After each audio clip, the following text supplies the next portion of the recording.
Nếu như ngày xưa chúng ta không yêu nhau thế rồi bây giờ lìa tan, thì chắc có lẽ sẽ không đau khổ.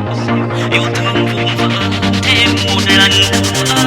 Giờ anh sẽ không níu tay em lại, để yêu thương ấy dần dần phôi phai. Chúc em ngày mai hạnh phúc bên ai, đừng giống như anh với em hiện tại. 1, 2, 3, go!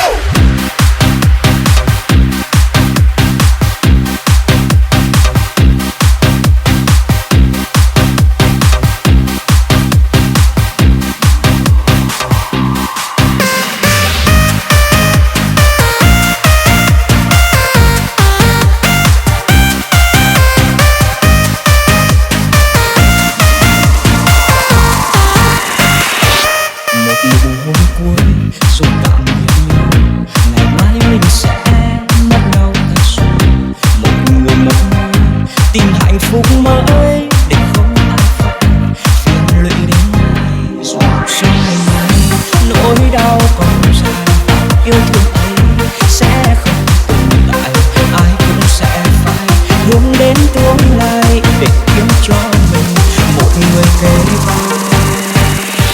Nếu như ngày xưa chúng ta không vội vàng yêu nhau để rồi bây giờ lìa tan, thì chắc có lẽ sẽ không đau khổ. Yêu thương vụn vỡ thêm một lần nữa. Giờ anh sẽ không níu tay em lại, để yêu thương ấy dần dần phôi phai. Chúc em ngày mai hạnh phúc bên ai, đừng giống như anh với em hiện tại.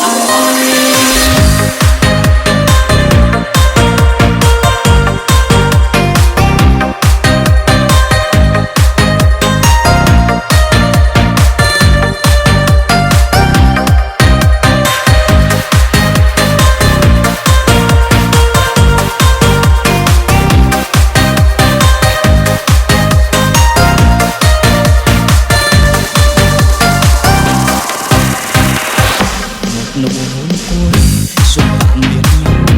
Ngày mai mình sẽ mất nhau thật rồi. Mỗi người một nơi tìm hạnh phúc mới, để không ai phải phiền lụy đến ai. Dù cho ngày mai nỗi đau còn dài, vẫn yêu thương